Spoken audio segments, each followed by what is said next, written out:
The Blackout, Book 4, The Hostess, written by Ion Esimai, published by Suburban Press, an Ear Reads production. Chapter 1. The silk clung to my spine like liquid plaster, thin and exact. The dining room was a furnace. 8 candles threw useless, golden light across the faces of my guests. Renee kept fanning herself with a cocktail napkin. Her husband, Tom, had already untucked his shirt. Across from them, Janet and Paul wore the tight, polite grimaces of people who were furious, but too well-bred to say so. Good. Suffer. I shifted in my chair, pressed my fingertips flat against the mahogany tabletop, smiled at something David said. I didn't hear a word of it. The Pellegrino is still cold, at least. I lifted the bottle, offered it around the table. Nobody wanted sparkling water. They wanted the air conditioning back. The evening they had dressed for. I gave them none of it.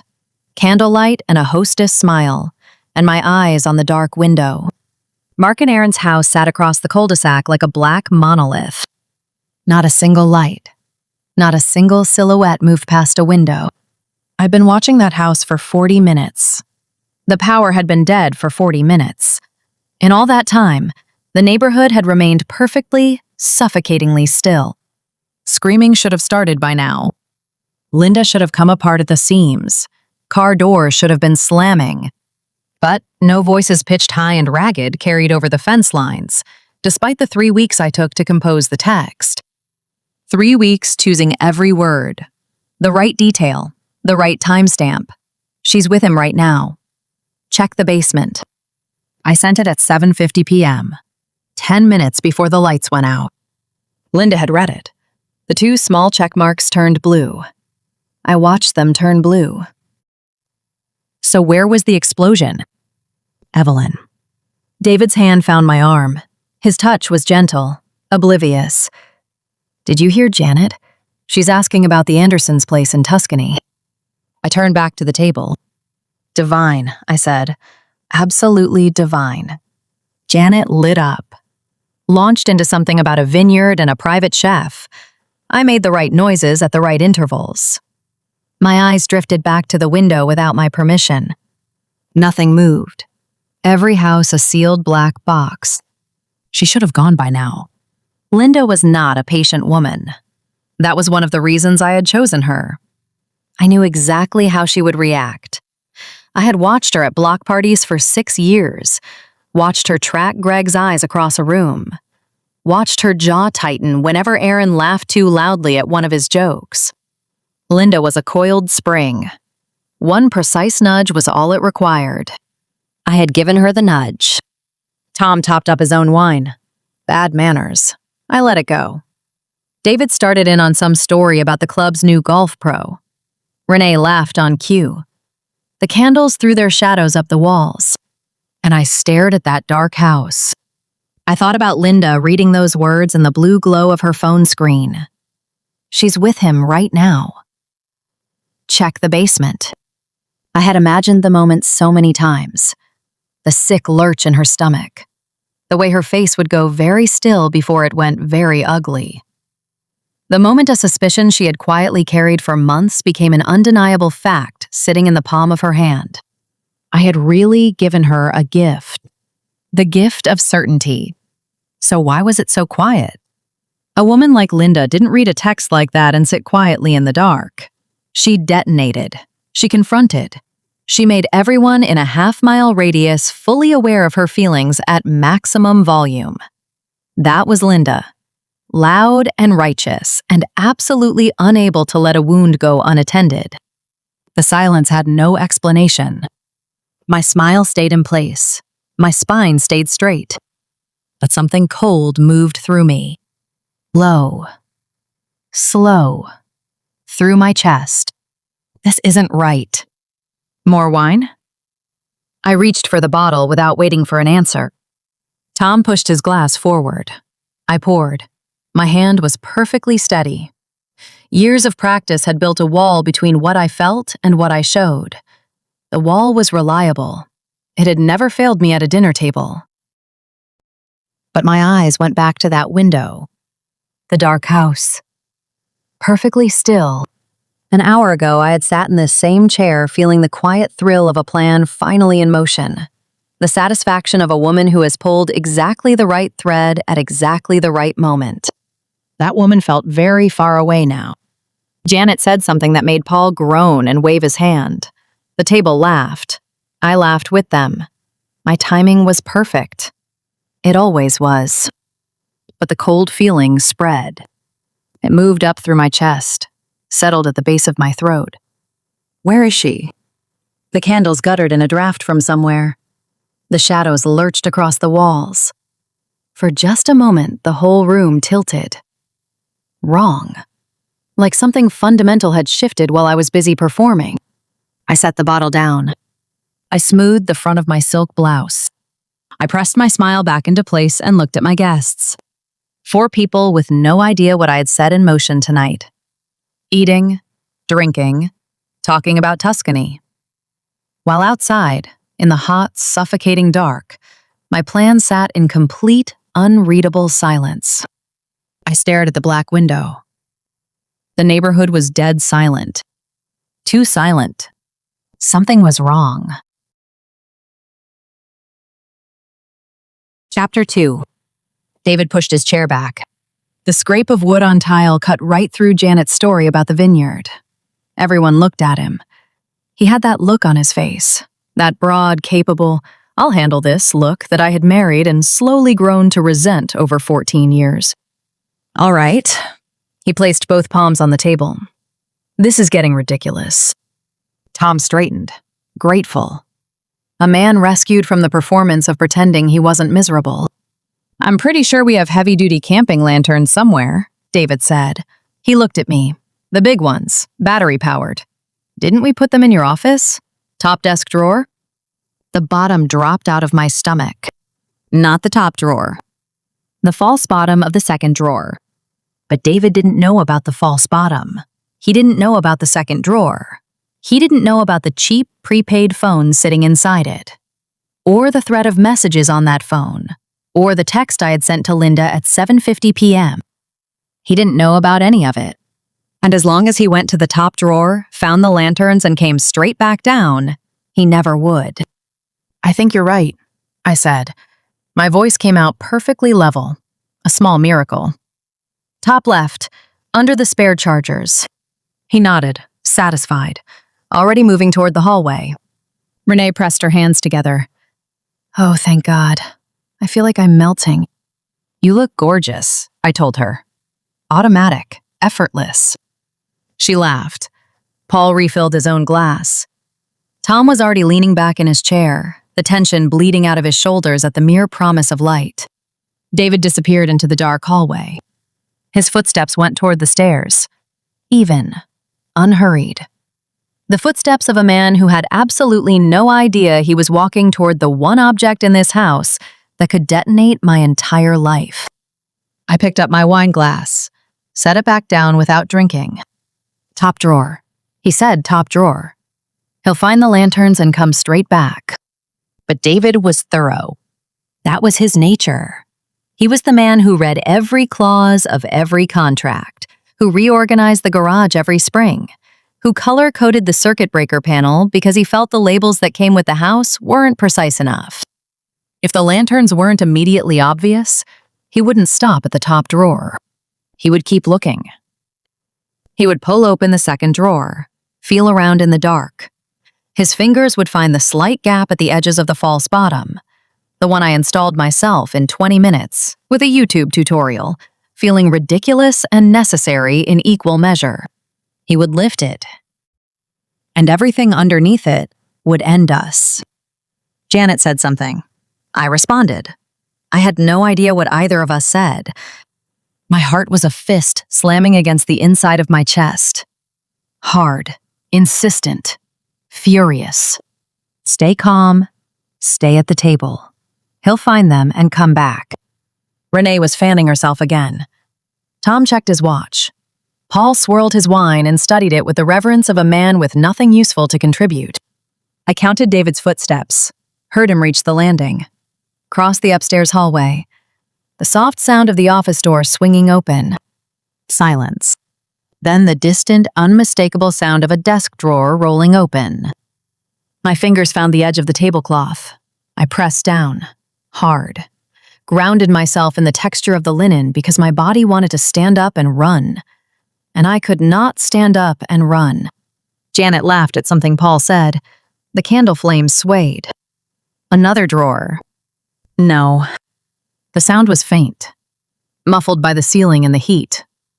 And the thick walls of this house I had spent years making perfect. But I knew the acoustics of every room. I had lived in this house for 11 years. I knew exactly which drawer that sound belonged to. The second one. I was on my feet before I decided to move. Excuse me. The smile hit my face half a second late, forced and bright and a fraction too tight. I should help him look. You know how men are with drawers. Renee laughed. Tom made a noise of theatrical offense. Paul raised his glass in a mock toast. I walked out of the dining room. The hallway swallowed me. The candlelight died behind me. Pure black. I put one hand on the wall and moved fast. The back stairs were 10 feet away. I found them, grabbed the banister, started to climb. And the second I was certain no one could see me, I ran. I ran up those stairs in the pitch black, one hand dragging along the wall, my heels not making contact with the carpet runner, my silk blouse plastered to my back, my heart hammering so hard I felt it in my teeth. He was in that office right now. He was in the dark, looking for lanterns, one thin sheet of plywood away from finding out exactly who his wife really was.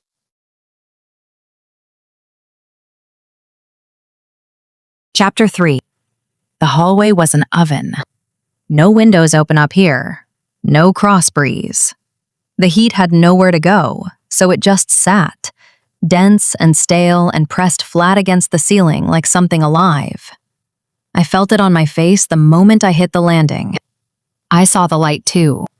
A thin, white line of it, bleeding out from under the office door, moving, sweeping back and forth across the carpet gap in slow, searching arcs.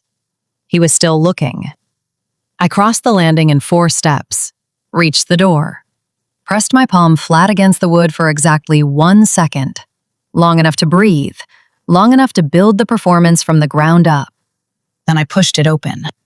David stood behind my desk, phone flashlight in hand, second drawer already open.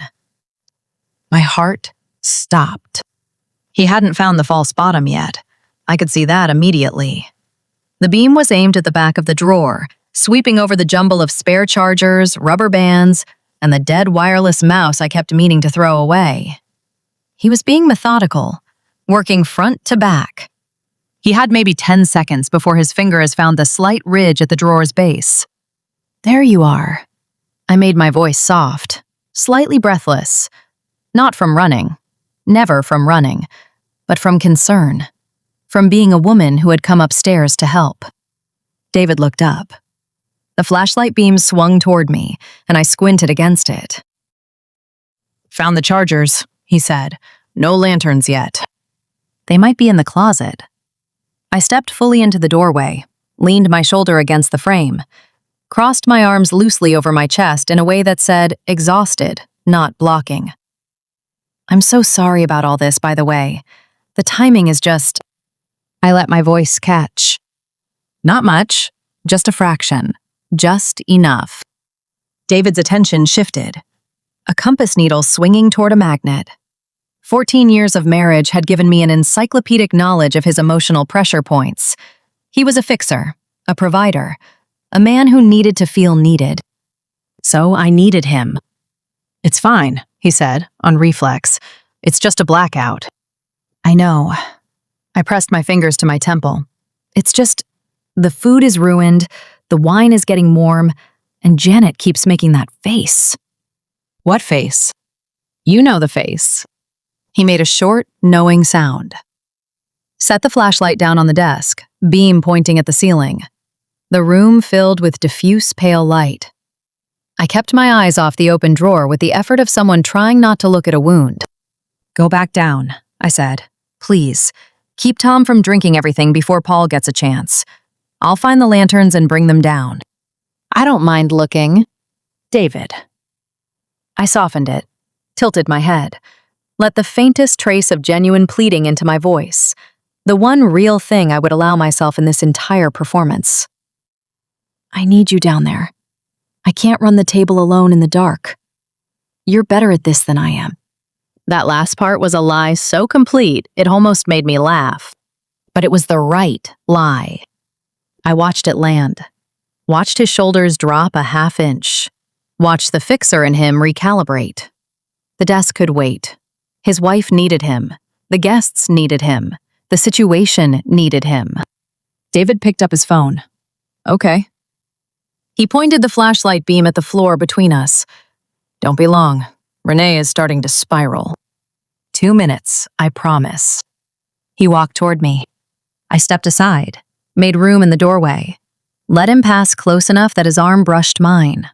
He smelled like the cologne I had chosen for him. He always smelled like the cologne I had chosen for him. He paused, just briefly, turned toward me in the dark. He pressed his lips to my forehead, warm, unhurried. The kiss of a man who had no idea. A man who trusted the woman in front of him completely and without reservation. And with an openness I had spent years quietly exploiting. Thank you. David's voice was a whisper. For what? I wasn't sure. For hosting? For managing? For being the woman he believed I was? He turned. His footsteps moved down the hall, found the top of the stairs, began to descend. I stood in the office doorway and listened to him go. The second drawer sat open behind me. The false bottom sat undisturbed inside it. The burner phone sat beneath the false bottom, silent and patient, holding every terrible thing I had ever written. He had been 8 seconds away. Maybe less. I waited until his footsteps were midway down the stairs from my calculation. Then I stepped back into the dark office, closed the door behind me, and locked it. Chapter 4. The lock clicked. One turn. Clean. Final. The sound was small. The consequence wasn't. David was on the stairs on his way down to join our guests below. The rest of the house existed on the other side of that door, and now I had cut myself off from all of it. Good. Darkness pressed from every direction. The office air was thick, sweat-soaked, a physical weight against my skin. My knees hit the floor. The desk was 2 feet in front of me. I found the base with both hands, felt along the drawer runner, located the seam cut into the false bottom 4 years ago. My fingers went in. Dry wood. Dust. The cool edge of the phone. I pulled it free. The screen ignited. White. Violent. Aggressive in the absolute dark. It killed my night vision instantly. The message thread was already open. 7:50 p.m. My text sat there at the top. 12 words I had constructed with precision and sent without hesitation. Greg is sleeping with Aaron. Check the basement. The words looked different now. Smaller. Meaner. More clinical than I remembered. My thumb moved to the trash icon. Tap. Delete. The screen went blank. Wiped. The evidence was gone. I let out a breath. That was very sloppy of me. But never in my wildest dreams would I have imagined David would be looking for lanterns. But the silence of the neighborhood pressed against the window. Linda hadn't screamed. Greg hadn't shouted. The explosive reaction I had engineered simply hadn't happened. Something had gone terribly wrong. What? I pushed myself up from the floor, my bare feet silent on the rug, and moved to the window. I pulled the heavy Belgian linen curtain back exactly 1 inch. The cul-de-sac was dead. No streetlights, no porch lights. The blackout had taken everything. Mark and Aaron's house sat across the street like a sealed black box. But as I looked out, a cold prickle of awareness started at the base of my neck. Valerie's house sat at the end of the street. The roofline broke against a slightly lighter sky. The windows were black rectangles. Dark. All of it dark. But it sat at the perfect angle. A high, unobstructed view of my driveway, Mark's driveway, Greg's driveway. If anyone was sitting in that second-floor window, they would have seen me slip out to the patio. They would have seen me typing on this cheap plastic phone. I let the curtain fall. The dark was making me paranoid. Valerie was in Chicago. The street was empty. Back at the desk, I dropped to my knees. I wiped the burner screen with my thumb until it went black in my hand, then slid it under the false bottom and closed the drawer. Chapter 5. The office collapsed back into total darkness around me. No fade, no warning, just gone. My eyes found nothing. Not the desk, not the door, not my own hand 6 inches from my face. Nothing. The carpet was still under my palms. I pressed into it, found the desk edge with my right hand. My legs didn't cooperate. The first attempt got me nowhere. My knees shook against the floor. The second attempt got me upright, one hand still gripping the desk lip. Standing. Technically, the heat hit harder from up here. It sat at ceiling level, thick and stale, trapped by 4 walls, a locked door, and 14 years of careful construction. I couldn't breathe through my nose. I inhaled and exhaled through my mouth instead. Slow. Quiet. Inaudible from the hallway. That mattered.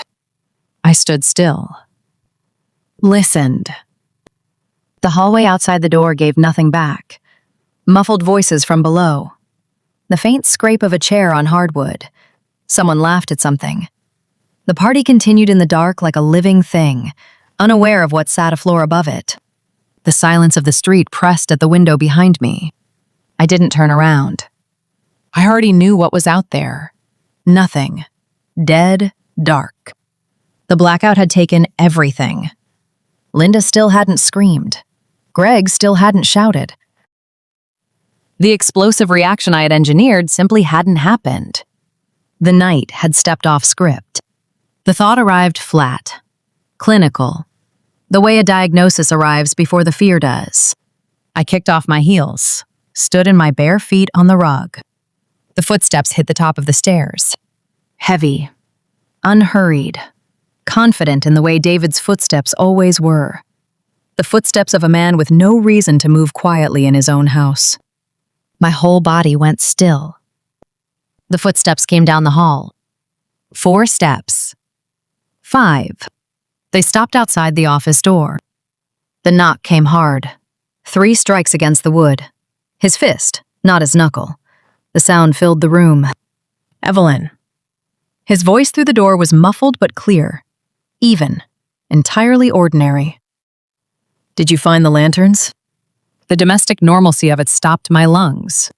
He had no idea. He stood 2 inches of wood away from me, and he had no idea his wife had knelt on this floor 20 minutes ago with a burner phone. No idea she had sent 12 words at 7:50 p.m. No idea why the neighborhood was so quiet when it should have been screaming. Almost, I said. My voice came out level. A small miracle. Take your time. A pause. Renee found some candles in the kitchen. Just checking. His footsteps moved back. Toward the stairs. Down them. One by one until the sound disappeared into the noise below. The dark sealed around me again. Chapter 6. I crossed to the door. My hand found the lock in the dark without searching. Muscle memory from 3 years of using this room. 1 turn left.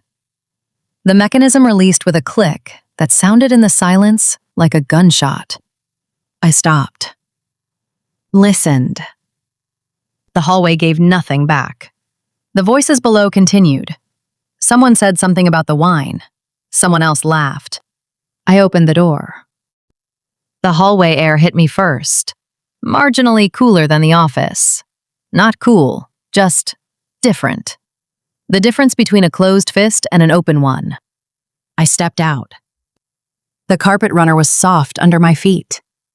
I found the wall with my left hand and kept it there. A guide, an anchor, something solid while everything else moved. The top of the stairs appeared slightly lighter in the darkness. The candlelight from below reached this far, barely.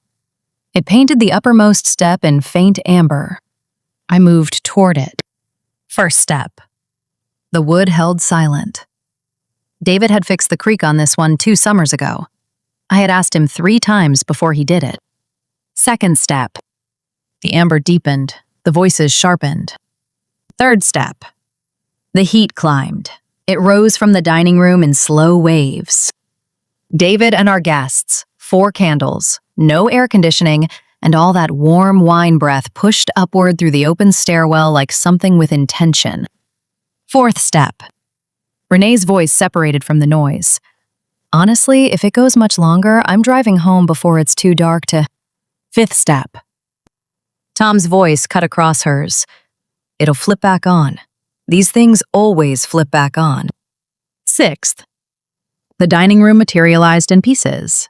The edge of the mahogany table. The back of Paul's chair. The long, amber shadows thrown by the tapers across the wallpaper I had chosen in February. Hand-blocked. Imported. $2,000 for a dining room nobody appreciated. Seventh step. My face was still wrong. The muscles around my mouth sat slack. Neutral. The kind of neutral that read in candlelight as stricken, as guilty, as a woman who had just spent minutes alone in a locked room doing something she couldn't explain. I fixed it on the 8th step. Not a smile, not yet. Something softer first. Tired. Apologetic. The expression of a hostess undone by a blackout beyond her control. I let my shoulders drop a half inch. Let my chin come down slightly. Let my eyes go soft around the edges. By the 9th step, I was someone else entirely. The dining room took me in. 4 taper candles ran down the center of the table. White, tapered to thin points. The flames moved in the draft from the stairwell as I descended. Long shadows swung across the ceiling, across Paul's face, across the half-empty glasses and the plates of food that had gone from perfect to merely acceptable in the time I was upstairs. David looked up. His smile came fast, reflexive, relieved. The smile of a man who had been managing something in my absence and was glad to stop. "There she is," he said. The table turned. Smiling faces, candlelit, warm and slightly damp from the humidity, all looking at me with expressions somewhere between sympathy and expectation. I descended the final step. "I am so sorry," I said. The words came out smooth, practiced without ever having been practiced. "The lanterns are somewhere in the back of the hall closet, behind everything. I'll find them after..." "Evelyn!" Renee's voice. Sharp, not unkind, just Renee. "Sit down, you're making me anxious." Light laughter around the table. I sat. The chair was solid under me. The familiar weight of the mahogany, the familiar scratch of the linen cushion against the backs of my thighs. My chair. My table. My room. My hands reached for the wine bottle without being told. The Pinot was warm through the glass, room temperature. In this heat, meant something closer to blood temperature. I poured anyway. A full glass, more than I would normally allow myself in front of guests. The wine reached my lips. My face stayed open, interested, present. Janet was talking about her sister's kitchen renovation. Tom was talking over her about the power company.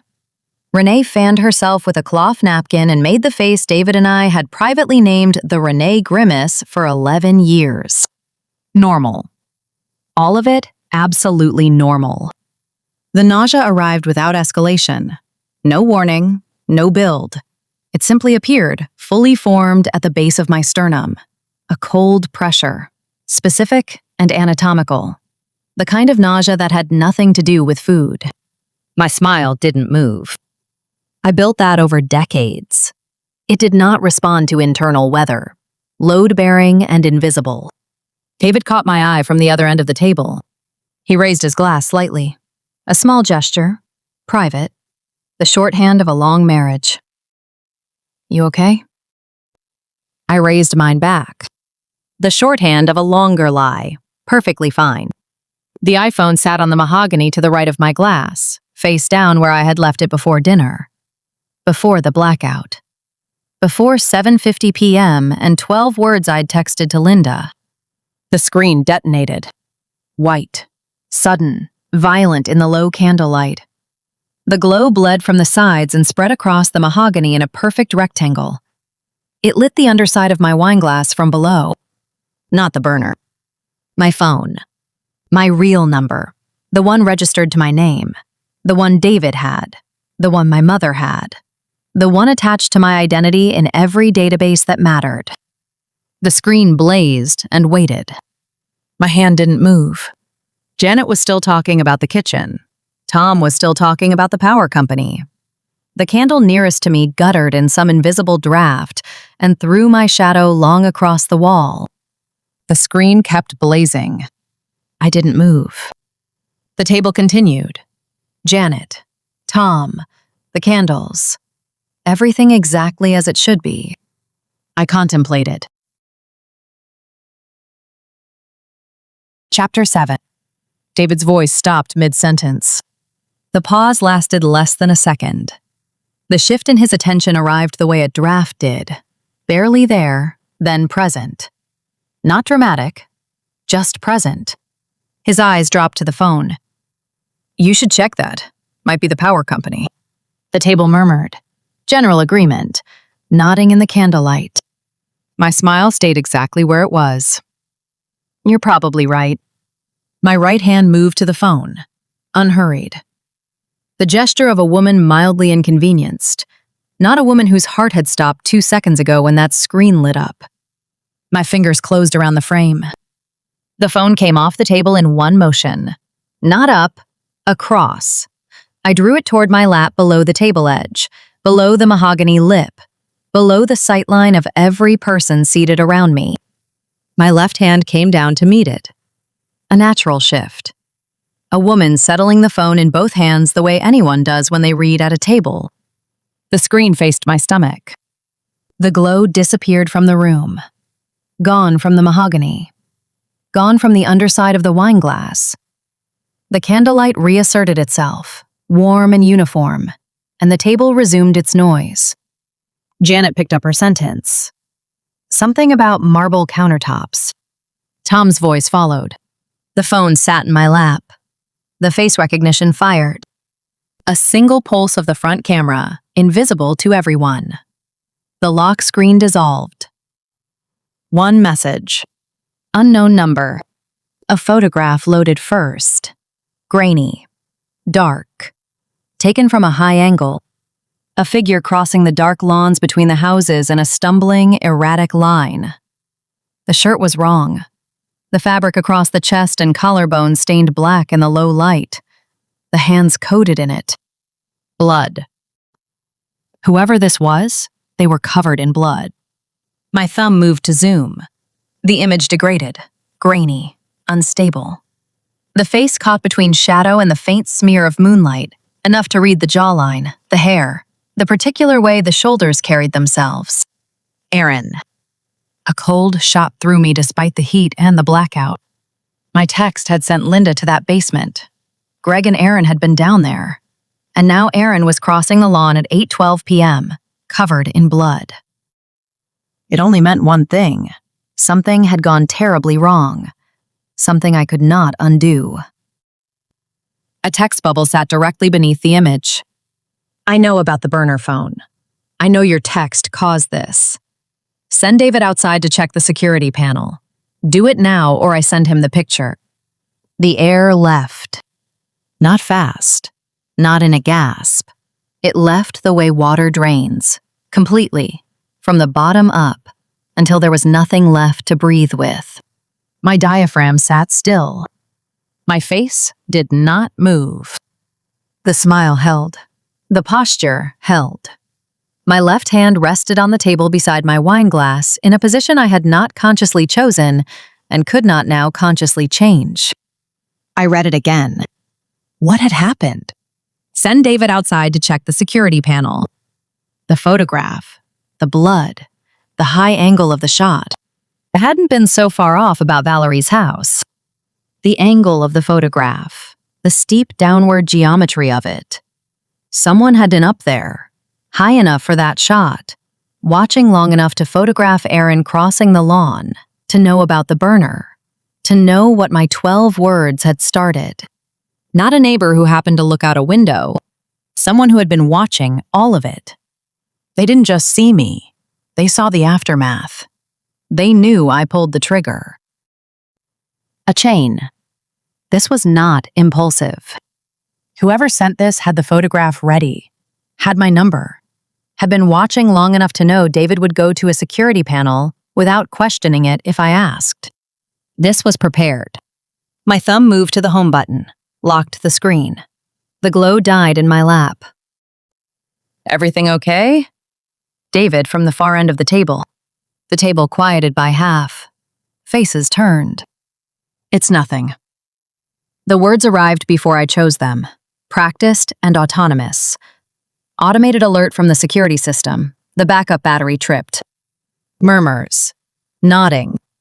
Renee said something about her own system doing the same thing last winter. The table moved on. My thumb pressed the home button again. The screen opened. The message sat where I had left it. The security panel was on the exterior east wall of the house. David knew where it was. He had checked it twice before in past blackouts. He would not question the request. He would pick up a flashlight, push back from the table, and walk outside without a second thought. This person knew that. They knew our house well enough to send David to a specific panel on a specific wall, not just outside, to the security panel. Specific.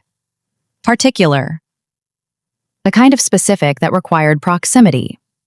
Or research. Or both. Why?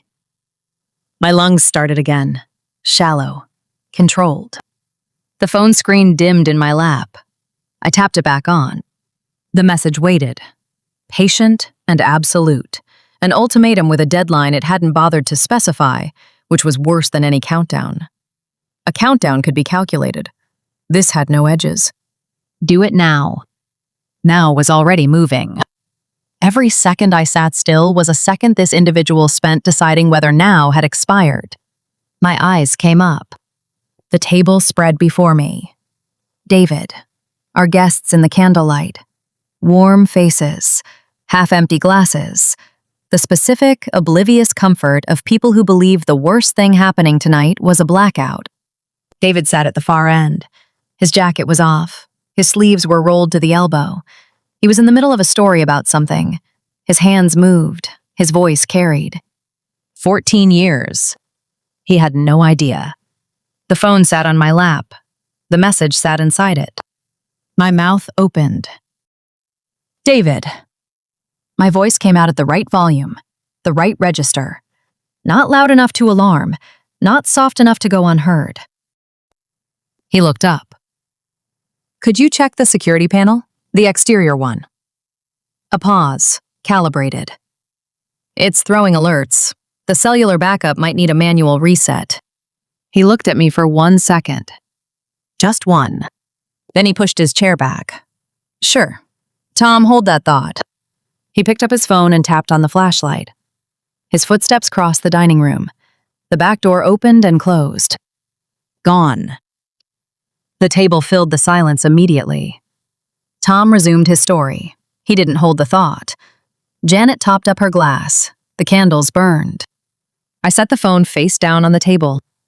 This person didn't just want me to suffer. They wanted me to clear the board. Chapter 8. The phone buzzed against the mahogany. One pulse. Hard.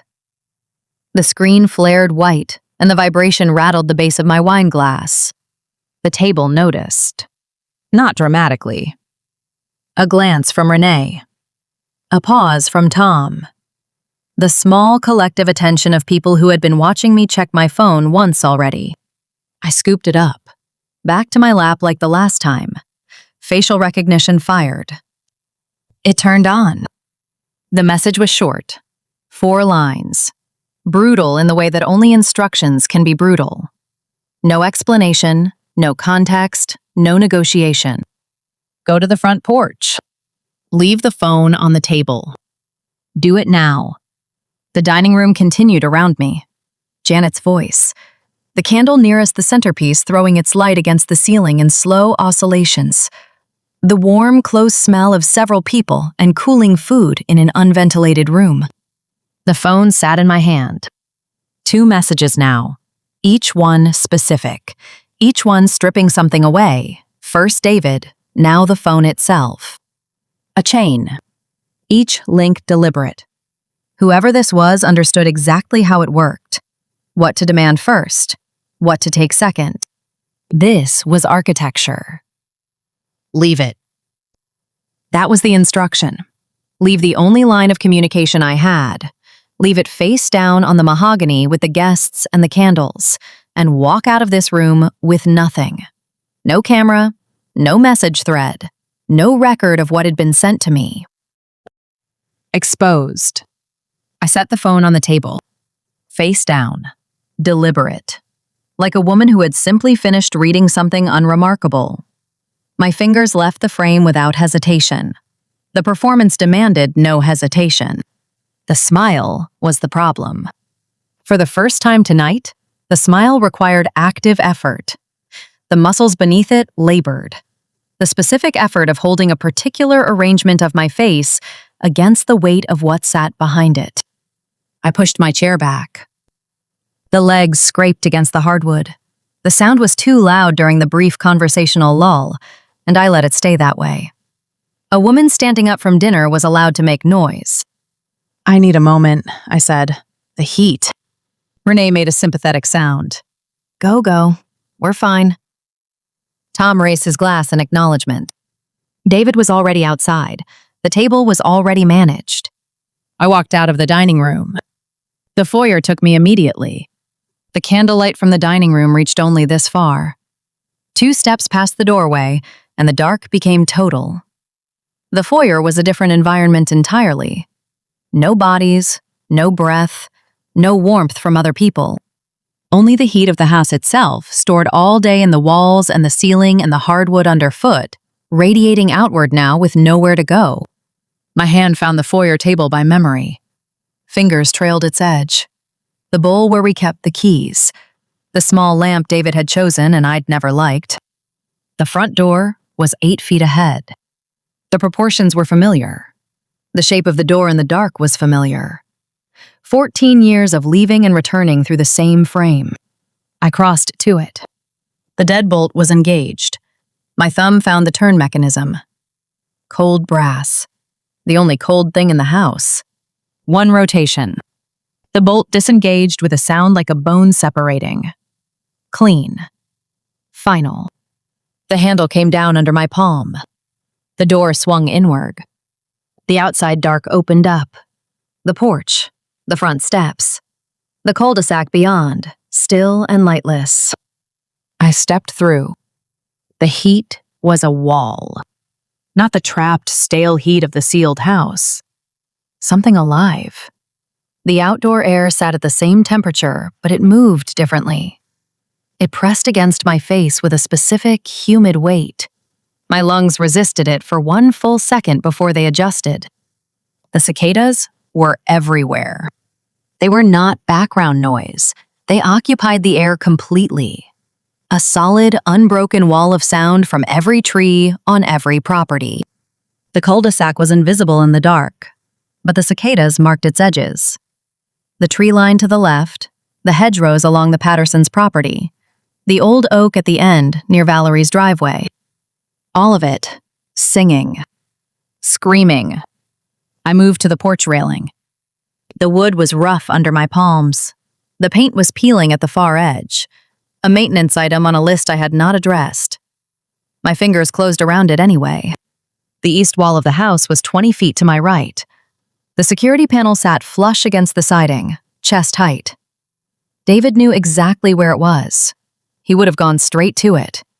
5 seconds from the back door, flashlight up, panel open. The east wall was dark. No flashlight beam, no movement against the siding. No silhouette of a man with rolled sleeves crouching toward the box. The east wall was empty. My fingers tightened on the railing. He should be there.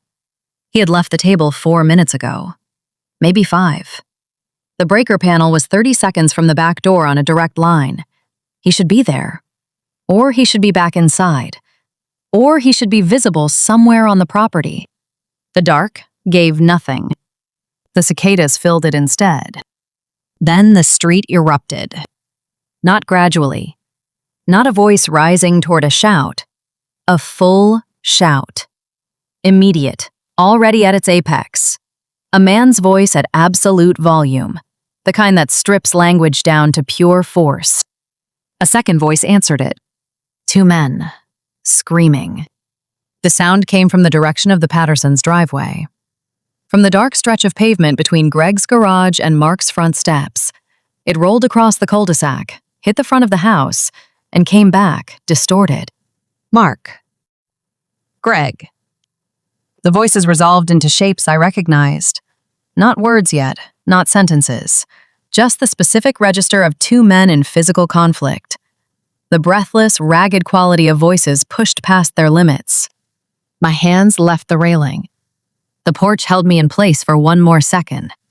I had sent David outside to check a security panel on the east wall of a house in a dark cul-de-sac. The watcher had known he would go.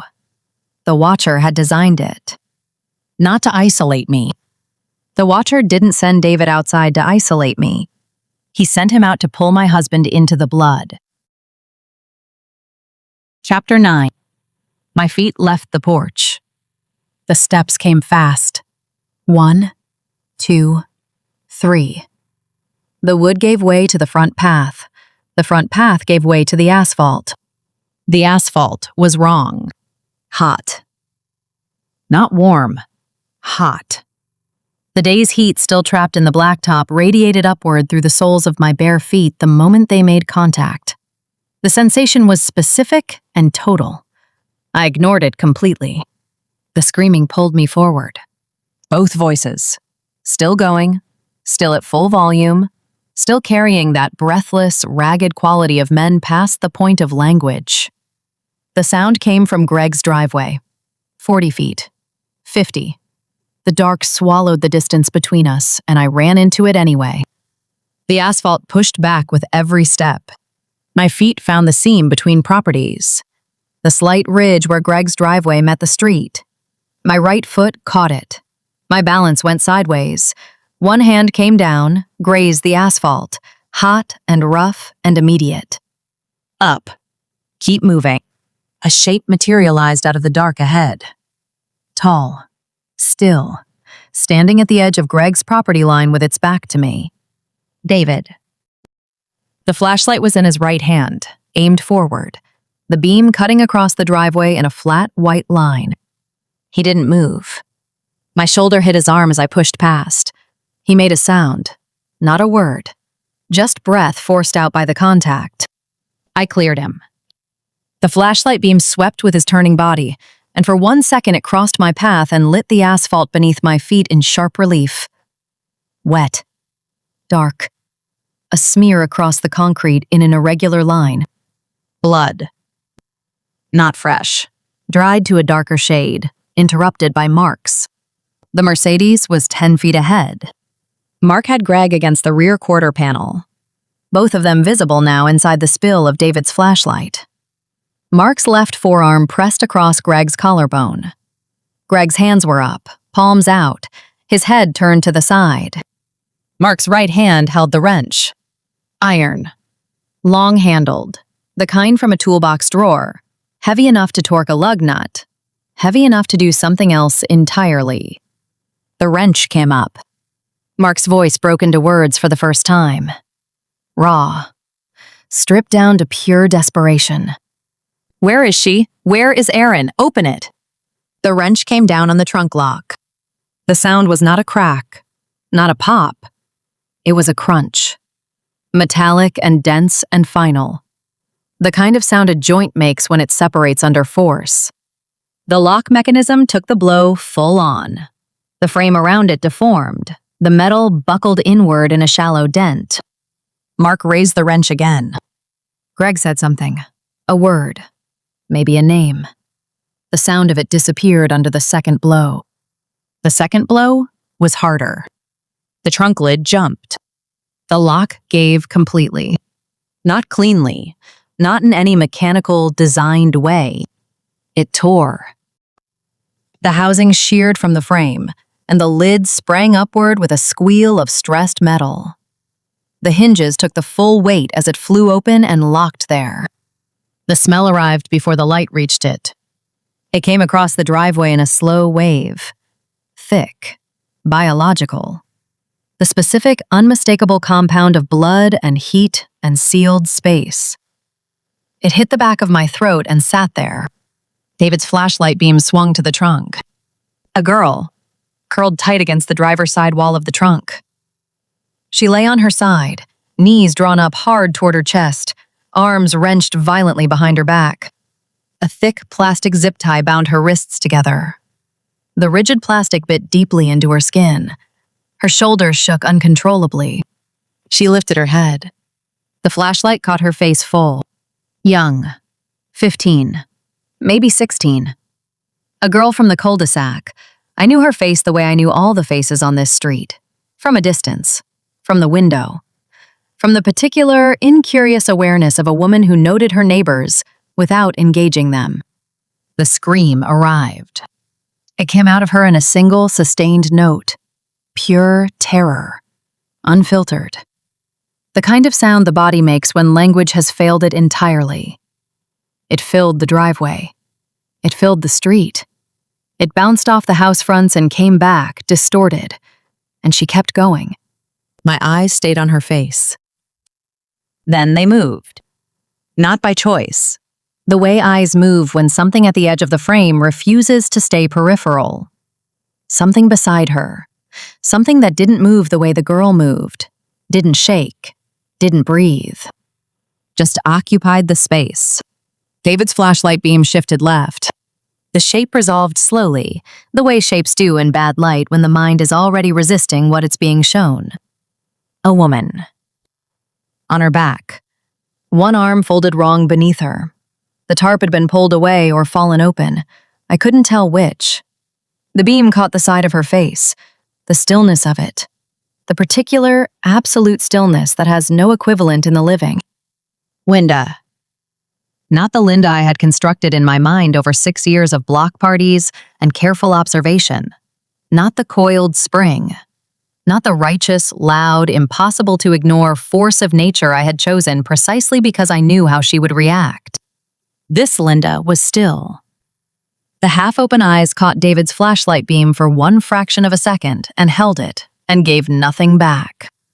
I had spent 3 weeks on those 12 words. I had chosen every detail with the precision of a woman who understood that the right information, delivered at the right moment, to the right person, produced a predictable outcome. I had been right about all of it. This was the part I hadn't prepared for. Mark stepped back from Greg. David's flashlight stayed on the trunk. Greg's hands were still up, palms out. His face had gone the color of the concrete. The girl kept screaming. David said something I couldn't hear. My feet were on hot asphalt, my hands open at my sides. The smile gone. Not performed away. Just gone. For exactly 4 seconds, I stood at the edge of Greg Patterson's driveway and felt the full weight of what precise, careful, correct thinking had produced. My 12 words put her there. Beneath the cicadas, somewhere past the cul-de-sac entrance, something wailed. Chapter 10. The girl kept screaming. The sound didn't diminish, didn't modulate. It stayed at the same sustained, unbroken pitch, the kind of sound the body can only produce for so long before something physical gives way. Nobody moved for 2 full seconds. Then David did. His left foot crossed the driveway line first. One step. Decisive. The flashlight beam swung downward with the movement, pulling away from the trunk, away from Linda's face, away from the girl's shaking shoulders. David's voice came in low, steady. The voice he used in emergencies. "I've got you. I've got you." The beam angled back up toward the trunk as he reached it. His hands went over the lip, toward the girl. Greg moved. The shift was immediate. 1 second against the car, hands still raised. The next second, a hard shove, both palms flat against Mark's chest. Mark staggered backward, then found his feet on the smooth concrete. Greg spun, lunging for the dark strip of grass beside the house. He didn't make it. The sirens didn't just arrive, they detonated. Headlights swept across the cul-de-sac entrance. 3 cruisers hit the driveway line, tires screaming against the hot asphalt. The strobes washed the driveway in violent red and blue. Doors flew open. "Police, get on the ground!" Greg froze in the glare, blinded by the sudden light. 2 officers hit him simultaneously. They took him down hard on the concrete, less than 10 feet from where I stood. Mark didn't run.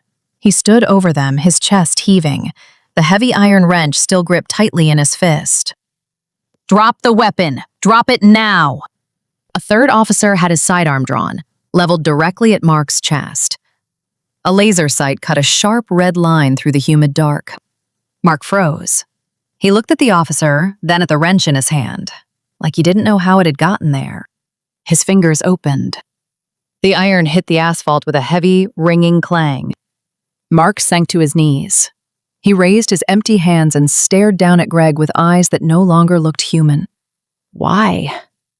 Mark's voice cracked, raw and completely broken. "What did you do to Aaron?" Greg's face was pressed into the asphalt under an officer's knee. His hands were wrenched behind his back.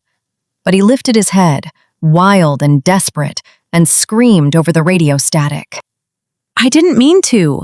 Linda stormed in. She had her phone. Someone texted her. Mark.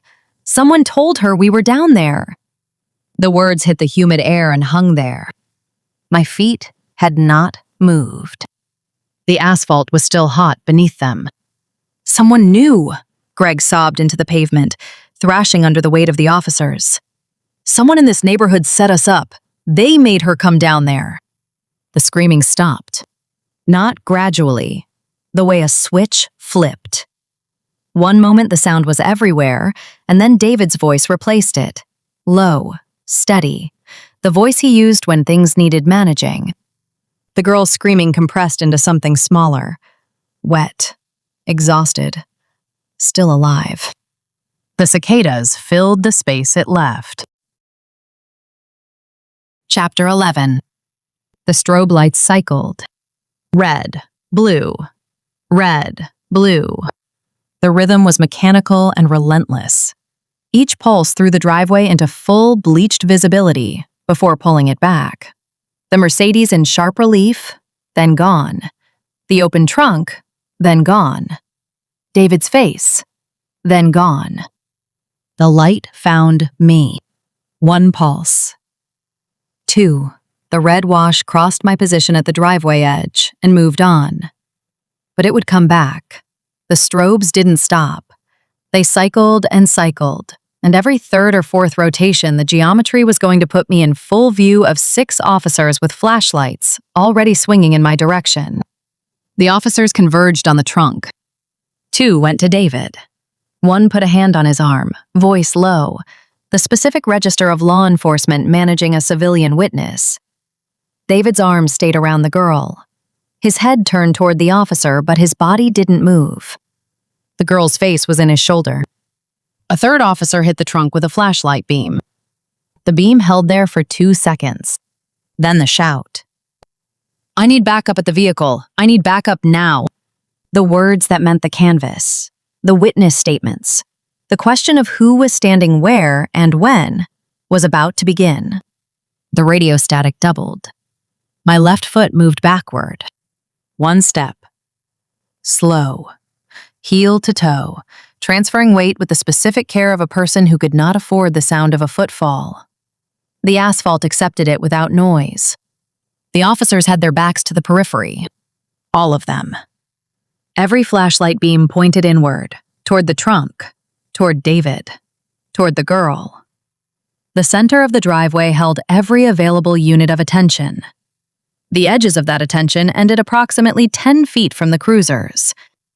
My right foot moved. Another step backward. Away from the strobes, away from the voices. The red and blue light still found me in its rotation, still washed across my position every few seconds, but the distance was growing. One more step, and the hedgerow at the edge of the Patterson property would stand between me and the direct line of the flashlight beams. 2 more steps. The hedge met my shoulder blade. The leaves were dry from the heat, stiff. They pressed against the fabric of my shirt without sound.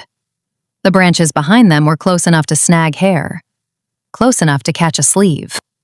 I didn't stop. Another step. The strobes still reached this far.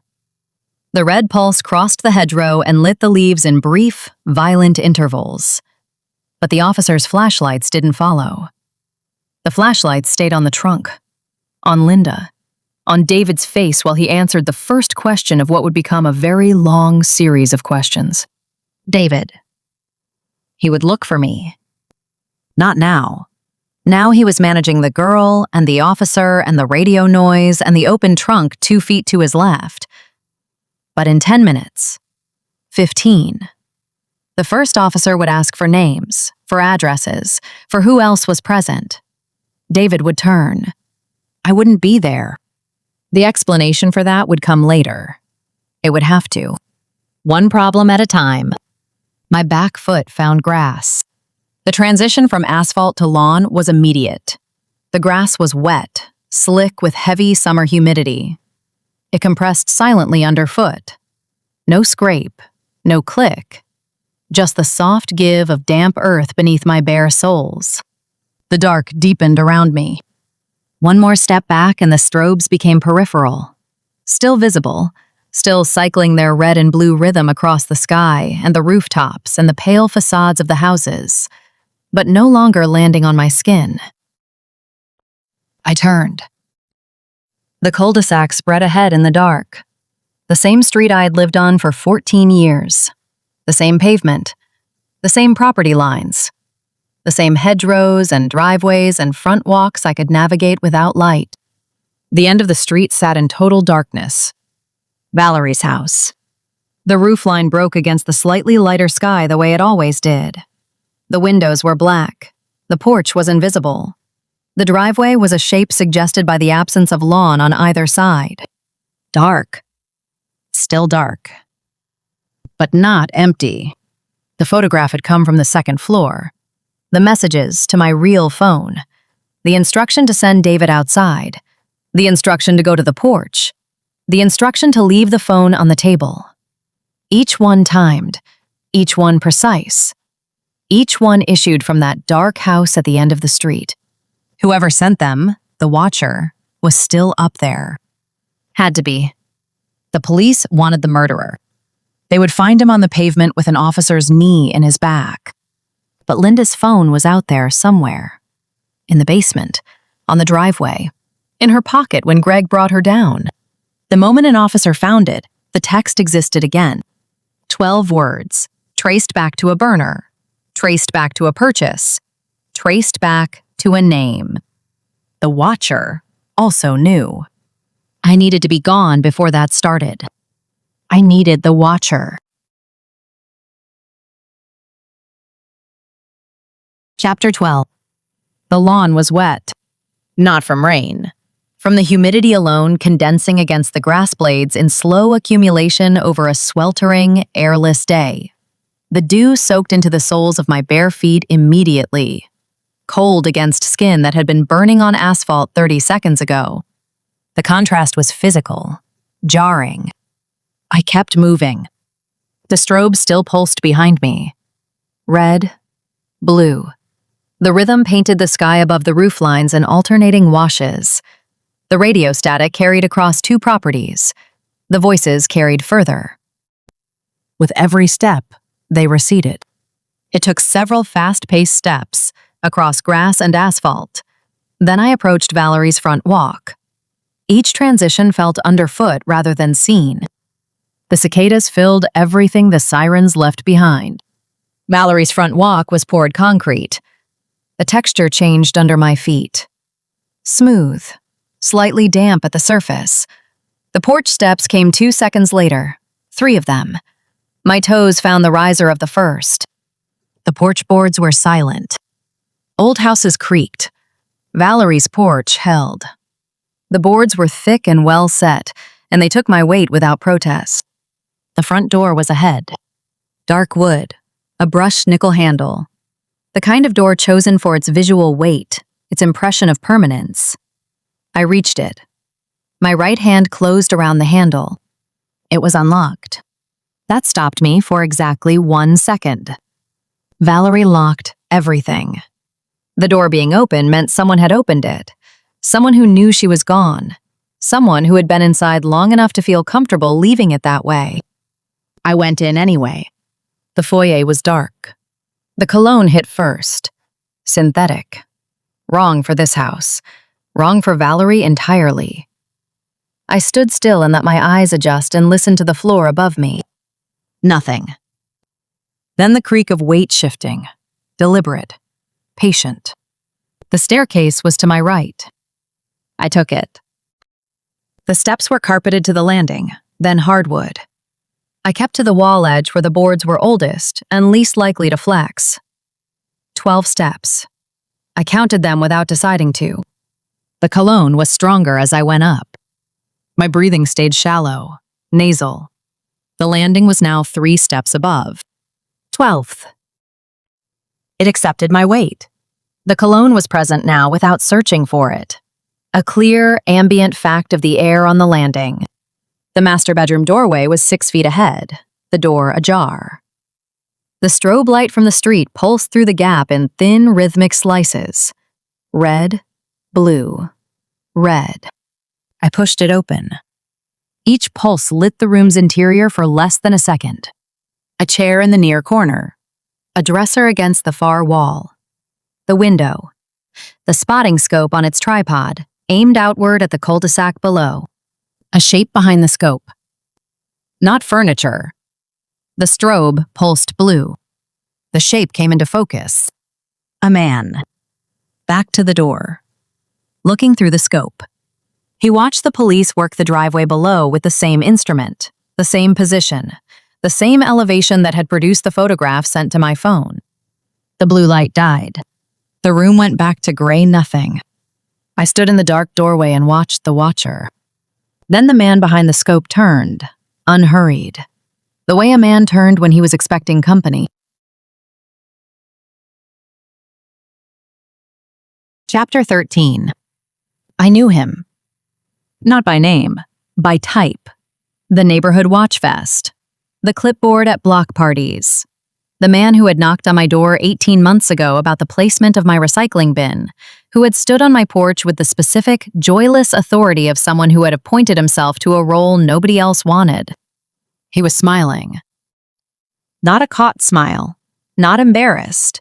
The smile of a man arriving at the part of the evening he had been saving up for. My mind ran the calculation fast. He'd been up here all night. He had the scope. He'd seen everything. The porch, the burner phone, the text. The messages to my real phone had come from this room, the photograph, every instruction. I still didn't know what he wanted. Then the smartphone came up. The screen was already lit, already open. A photograph filled it completely. Erin's face, Erin's shirt, the blood across her collarbone, her jaw, the back of her left hand. Now I knew. You're mine now. His voice was low, pleased with himself. The strobe went blue. His face held the smile in blue light. Patient, certain, confident. He'd never once considered the possibility that the woman in the doorway would not fold. He expected me to beg, to cave in to whatever desire his perverted mind craved. The blue light died. My left foot crossed the threshold. No thought preceded it. The thought and the movement were the same event, compressed into a single instant. The body arrived at a conclusion the mind hadn't finished articulating. Second step. Third. 3 steps from the doorway to the tripod.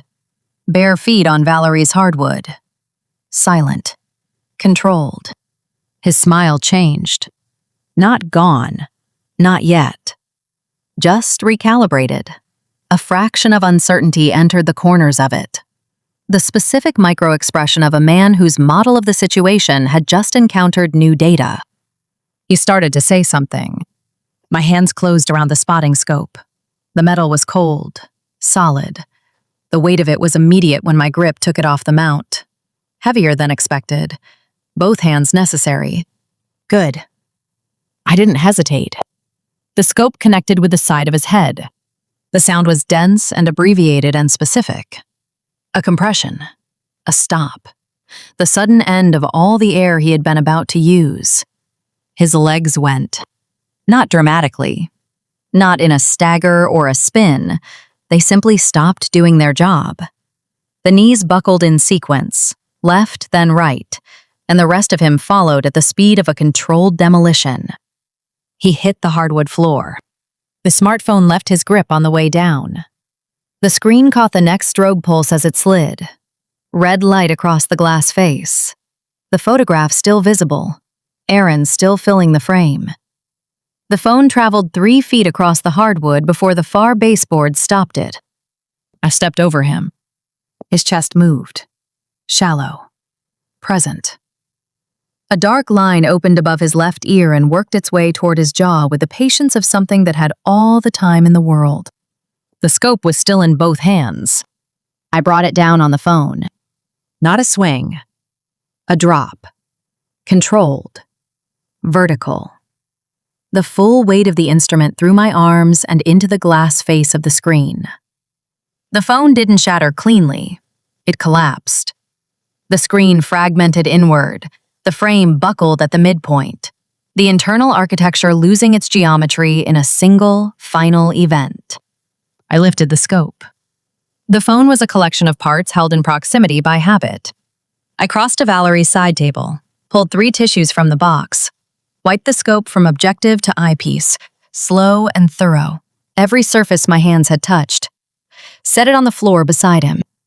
Pocketed the tissues. His chest still moved. I turned away from all of it. The doorway. The landing. The staircase. 12 steps down in the same order as the ascent.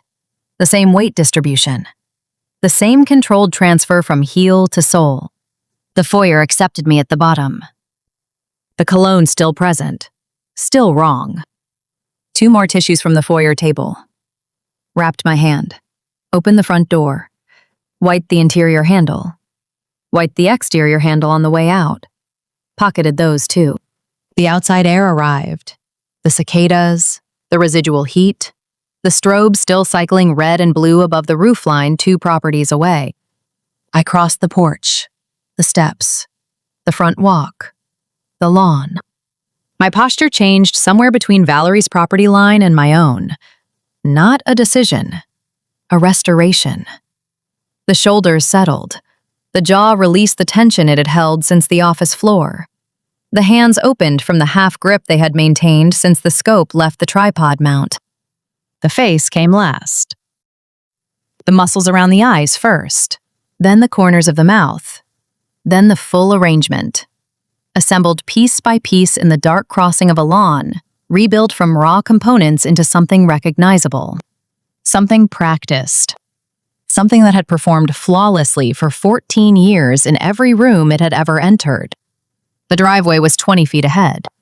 David stood with the girl at the near edge, an officer beside him, a second officer at the trunk, a third on a radio, his back to the street, his voice low and clipped and continuous. The nearest officer turned. His flashlight came up. Procedural.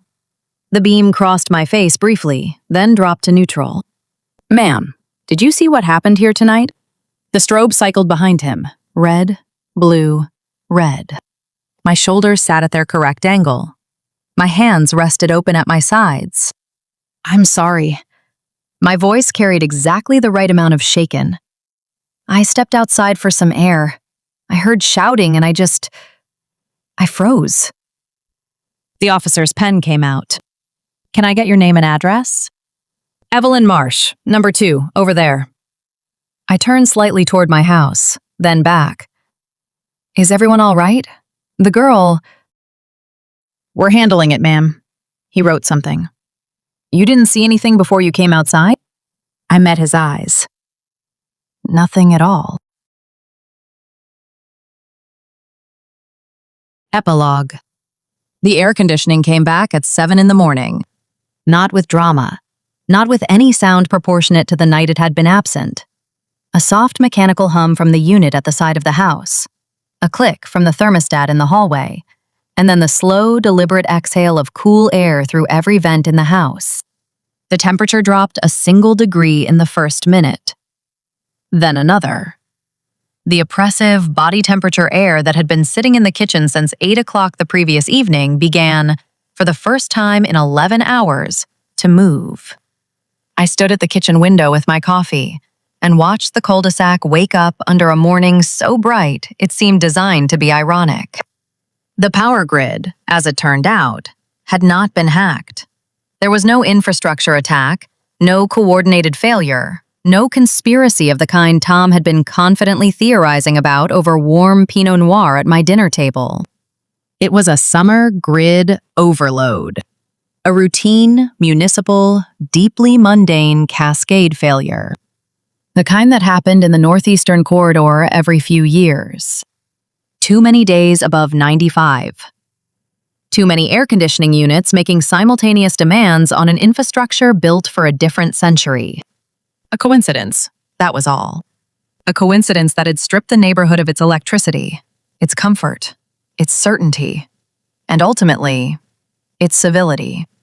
It had done so on the specific evening that I had chosen to send 12 words from a prepaid phone to a woman who was now sealed inside an industrial tarp in the medical examiner's facility. I took a sip of my coffee. The roast was exactly right. I had programmed the machine the night before the dinner party, before the guests arrived, before 7:50 p.m. and everything that followed. The timer had simply continued on its own logic through the blackout and resumed at dawn. The machine had no awareness of what had occurred in the intervening hours. It had simply done its job. I understood that completely. The guests had been managed without incident.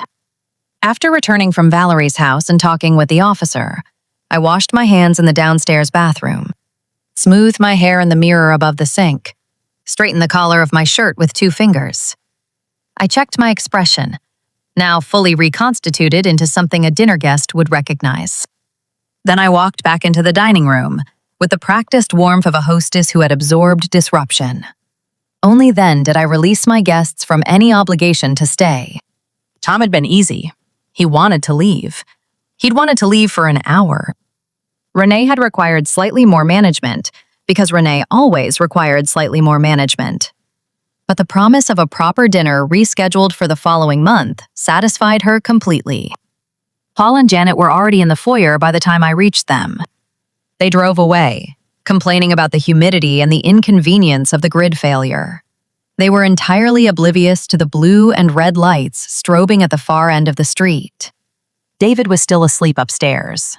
He had come to bed at 2 in the morning, after speaking with the police for 90 minutes in Greg's driveway. He'd sat alone in the kitchen for another hour, in the way men sit alone in kitchens when they have witnessed something they don't yet have language for. When he finally climbed the stairs and found me in bed, he pressed his hand to my shoulder in the dark and said nothing. I said nothing back, and within 12 minutes his breathing had leveled into sleep. He knew nothing. He would continue to know nothing, because there was nothing to know. Not anymore. Outside the kitchen window, the morning sun laid itself across the cul-de-sac, with the cheerful, indiscriminate generosity of a season that has no interest in context.